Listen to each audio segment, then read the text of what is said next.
सवाल इस बात को लेकर है कि आखिर संतों के प्रति नफरती सोच क्यों पनप रही है, जैन मुनियों के साथ मारपीट क्यों हो गई है, संतों को जान से मारने की धमकी क्यों दी जा रही है। यह अपने आप में बड़ी खबर है जिसकी तस्वीर हम आपको दिखा रहे हैं।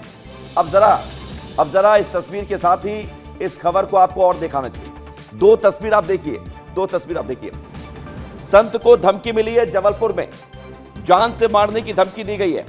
नीमच में जैन मुनि से मारपीट हुई है और जैन मुनि को इतनी बेरहमी से उनके ऊपर अटैक किया गया, हमला किया गया कि वो गंभीर रूप से घायल हो गए हैं। और आप देखिए कि जबलपुर में संत के साथ ये धमकी भरा संत को मैसेज दिया गया।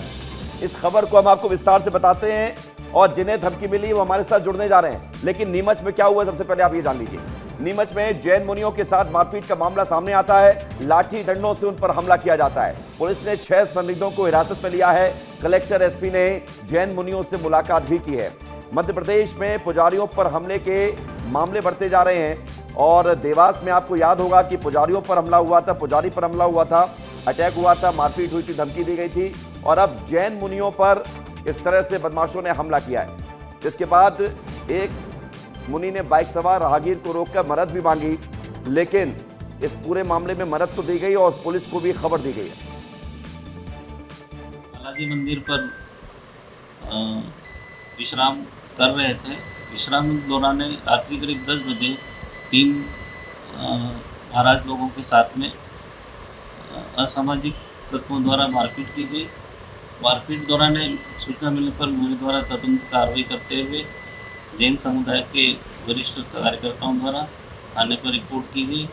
रिपोर्ट लिखी जिस पर से मेरे द्वारा सभी 6 आरोपियों को राउंड ऑफ कर लिया गया है और उनमें विवेचना जारी है, तुरंत न्यायालय पेश की जाए। और आइए जबलपुर में क्या हुआ है जरा ये भी जान लीजिए। जबलपुर में संत स्वामी राघव देवाचार्य को जान से मारने की धमकी दी गई है। विशेष समुदाय से जुड़े बदमाशों ने इस तरह से जान से मारने की धमकी दी है। खबर यह है कि यहां पर संत स्वामी राघव देवाचार्य को जान से मारने की धमकी देते हुए सरतन से जुदा करने की धमकी दी गई है। सोशल मीडिया पर यह पोस्ट किया गया है। यह बड़ी खबर आपको बता रहे हैं। और आप ये भी समझिए कि हिंदू देवी देवताओं के बारे में भी सोशल मीडिया पर अब शब्द लिखे गए हैं। संत ने देवी देवताओं पर अमर्यादित टिप्पणी का विरोध किया था। पुलिस ने 1 दर्जन से ज्यादा इंस्टाग्राम अकाउंट की पहचान की है। हिंदू देवी देवताओं को लेकर अमर्यादित टिप्पणी का विरोध करने पर अब इन असामाजिक तत्वों ने विरोध करते हुए संत को धमकी दी है।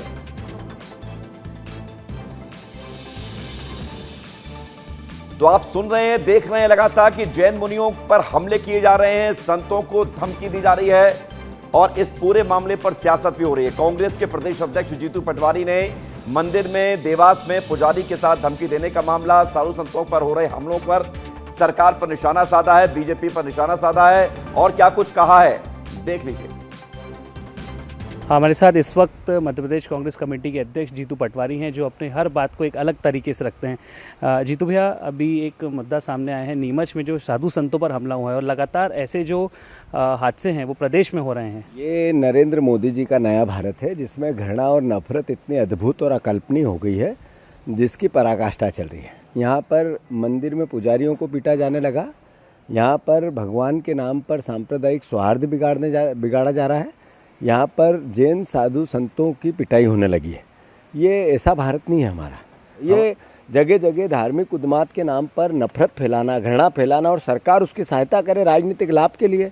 आज सत्ता में आ जाएंगे ये नफरत भरे लोग, पर कल इन्हीं के बेटे, हमारे ही बच्चे जिनका भविष्य होना है, ये 5,000 साल 10,000 साल भारत को रखना है।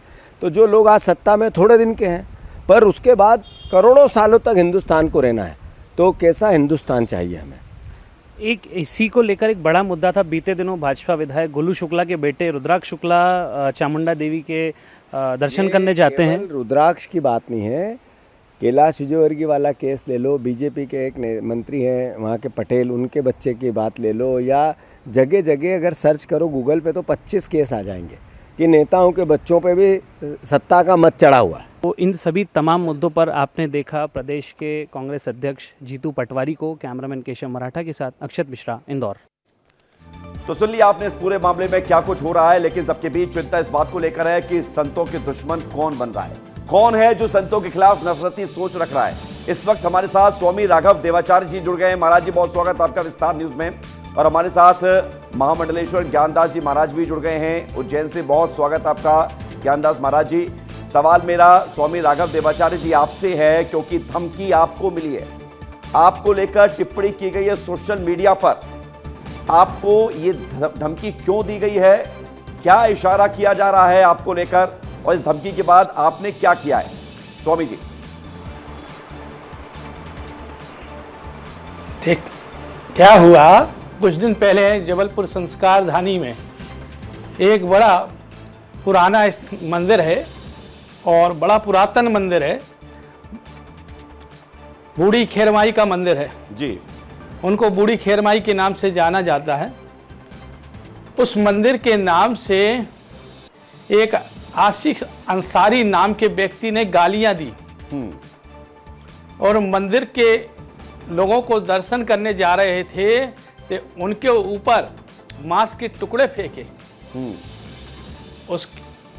उसके बाद राम भगवान को गाली दी, भारत माता के बारे में गलत कहा, हमारे सनातन धर्म को गाली दी और चैलेंज करा जी। तब जाकर मैंने अपने हिंदू भक्तों के साथ वहां खड़े होकर जवाब दिया जी और समझाने का प्रयास किया, मगर इनकी समझ में नहीं आता। कुछ मुसलमान ऐसे हैं जो विरोध चाहते हैं, झगड़ा ही चाहते हैं जी। तो महाराज उनके जी, मन में अब एकता खबर का आई भाव है नहीं है कि मुख्यमंत्री जी से आपकी सुरक्षा को लेकर पत्राचार भी हुआ है। इसके पूर्व भी हुआ है मेरे साथ, मेरी कुटिया पे बम फेंके गए थे 2018 में जी। और उसके पहले भी बहुत सी चीजें हुई हैं, तो उसके पूर्व के पहले पत्र व्यवहार हुआ है और ये तो हमारे साथ कई बार हो चुका है। इस बार हमने मदन महल में उनकी एफआईआर भी की है, मगर एक बात है कि आपका कानून ढीला सा नजर आ रहा है, सुस्त सा नजर आ रहा है जी, काम नहीं कर पा रहा है, काम नहीं कर पा रहा है। बड़ी बात आप कह रहे हैं। दूसरी बात, ज्ञानदास जी महाराज जी मैं लौट रहा हूं। मैं चूंकि आपको धमकी दी गई और नीमच में जैन मुनि संतों के साथ उन पर अटैक किया गया। ज्ञानदास जी महाराज जी, एक सवाल मेरा ये है कि ऐसी सोच रखने वाले क्यों मध्य प्रदेश में पनप रहे हैं? क्या ये मध्य प्रदेश साधु संतों जैन मुनियों के लिए सुरक्षित जगह नहीं है? क्या ऐसी स्थिति बन रही है क्या, या फिर इस तरह के तत्वों को अब डर लगने लगा है तो वो साधु संतों को टारगेट कर रहे हैं?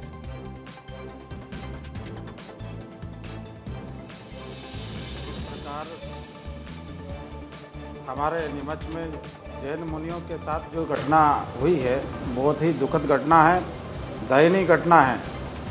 आज हम सोचते हैं कि ऋषि मुनि सतयुग में त्रेता में राक्षस से परेशान थे, अपने हवन यज्ञ नहीं कर पाते थे, लेकिन वैसी स्थिति आज नहीं है। लेकिन कहीं कहीं जिस प्रकार ये घटना देखने को मिलती है जी, बहुत ही दयनीय घटना है। कुछ ऐसे राक्षस प्रवृत्ति के लोग संतों को परेशान करते हैं, लेकिन संत अपना सनातन धर्म को झंडा जो है बुलंदियों के साथ लेकर चलते हैं और सनातन धर्म की स्थापना के लिए भारत भ्रमण करते हैं। लेकिन कुछ आतताई लोग जिस प्रकार संतों के ऊपर हमला करते हैं, ऐसा षड्यंत्र करते हैं। अब जिस प्रकार हमारे नीमच में जैन मुनियों के साथ जो हुआ, अब उनको देखना चाहिए कि जो संत तन पे वस्त्र बराबर नहीं है जी और किसी प्रकार का वैभव नहीं है, उसके बाद भी ऐसे राक्षसी लोग ऐसे हमारे संतों के ऊपर हमला करते हैं, तो बड़ी दुखद घटना है। बिल्कुल दुखद घटना है और बड़े सोचने का विषय है। महाराज जी, शासन प्रशासन कार्रवाई कर रहा है। इस मामले में 6 लोगों को गिरफ्तार भी किया गया है, लेकिन कार्रवाई कड़ी होनी चाहिए। एक आखिरी सवाल राघव जी महाराज जी मैं आपसे ये करना चाहूंगा कि आप कह रहे हैं कि आपके ऊपर इससे पहले भी अटैक हुए हैं, आप ये कह रहे हैं कि कानून व्यवस्था और ज़्यादा सख्त होनी चाहिए, लेकिन जो धमकी दी गई है, इस धमकी के बाद क्या आपको किसी प्रकार का कोई भय है, कोई डर लग रहा है क्या?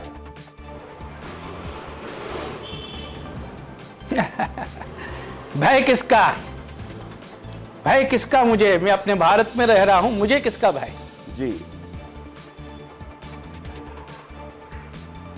मुझे भय नहीं है, लेकिन आप ये देखिए कि आप यदि शासन प्रशासन चला रहे हैं तो आपकी जिम्मेदारी बनती है हम लोगों की। जी, बिल्कुल जिम्मेदारी बनती है। महाराज जी आप बहुत उस पर बहुत ध्यान दें और अपने जी। कानून को और अपनी व्यवस्थाओं को मजबूत करें। जी, बहुत बहुत शुक्रिया, बहुत बहुत धन्यवाद आपका स्वामी राघव देवाचार्य जी, महामंडलेश्वर जी, महाराज जी, बहुत बहुत शुक्रिया, आप हमारे साथ जुड़े, आपने अपनी बात कही ताकि हम ये समझ पाएं कि साधु संतों के खिलाफ जो नफरती सोच पनपी है उसका किस तरह से विरोध किया जा रहा है। बहुत बहुत धन्यवाद, बहुत बहुत शुक्रिया।